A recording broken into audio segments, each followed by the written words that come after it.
Colony of the National League for Democracy strongly believe that such obedience movements of the Myanmar citizens and government officials are the powerful force. Everything you know is in your mind.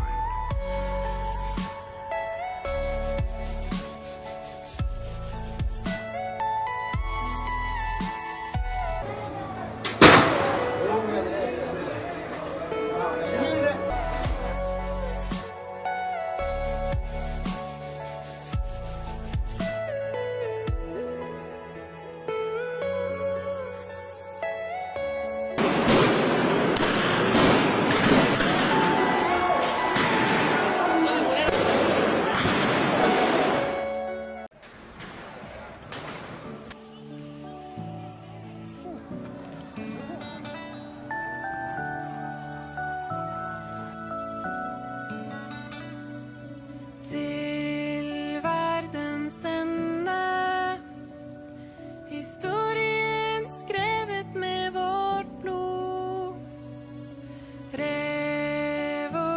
Revolusjon. De som tapte livet i frihetens kamp. Og kjære helter, tilhører vår nasjon. Deres mot skinner.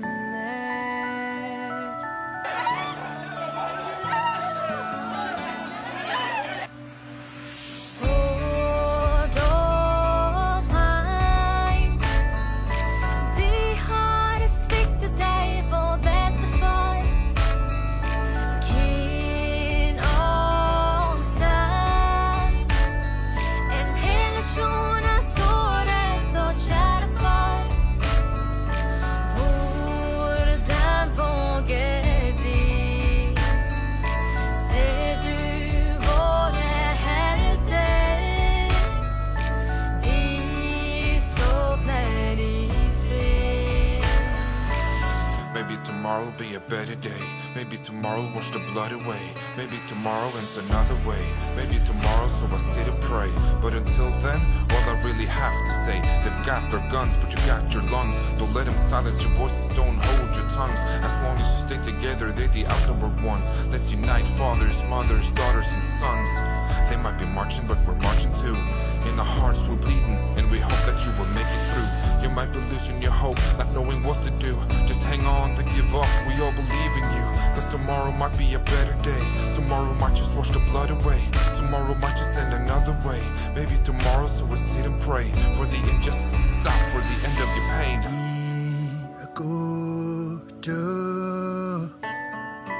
Bedia poma sida tuiri machaudiru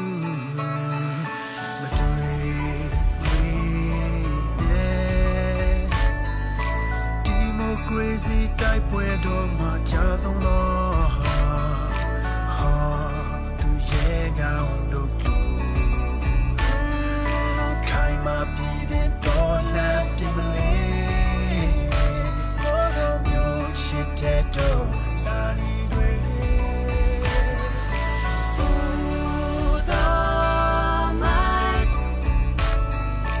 De har sviktet deg, vår bestefar. The king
I rise tonight in the Australian Parliament to condemn in the loudest of terms the military coup that is taking place in Myanmar, and to add my voice to the voice of many people in Australia and around the world who are disappointed, frustrated, angry that Myanmar's path to democracy has been so forcibly interrupted by the ruthless actions of the military regime. Tonight I want to assure Burmese people in Myanmar, in Australia and around the world that their protests are not in vain, that here in Australia especially we stand united with their aspirations, with the aspirations of all people in Myanmar and their pursuit of justice, freedom and the restoration of democracy. In Australia, we have been a strong and consistent champion of democracy in Myanmar, and in these challenging times we remain more committed, not less, more determined, not less, more willing, not less, to champion for Burmese people the rights and freedoms that are enjoyed by so many people around the world. The right to elect your own government, the right to be protected by the rule of law, and the right to protest without fear. The United Nations reports that as many as 120 people, including many women and children, have already lost their lives. This brutality demands a resolute response from Australia, from our ASEAN neighbours and indeed from the whole world. A resolute response that can be sustained for as long as it is necessary. I'm proud of the position the Australian government has taken thus far. The decision by Australia to suspend our limited bilateral defence cooperation with Myanmar is important. The decision to redirect Australia's development program to address the humanitarian needs of the poorest and most vulnerable is critical.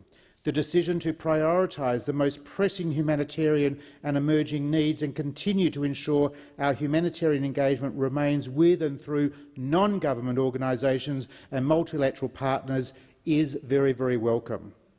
And maintaining autonomous sanctions on Myanmar, including a long-standing arms embargo and targeted sanctions on a number of senior military officers which have been in place since 2018, are all important features of Australia's response thus far.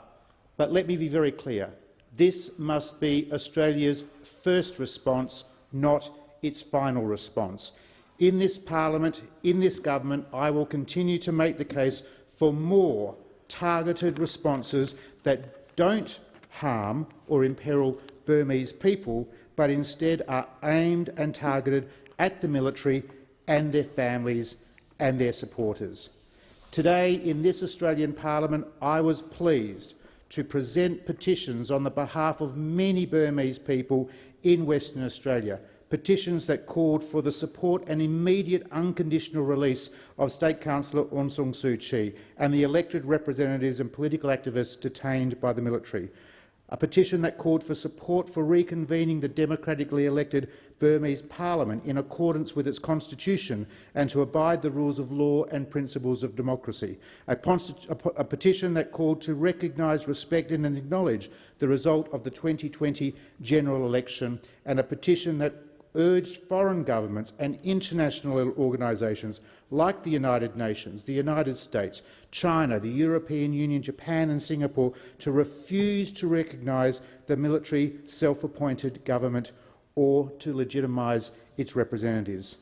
Now is the moment to demonstrate our commitment to democracy in the region, our commitment to repel military force and brutality so that we can again nurture and support Myanmar's path to full democracy.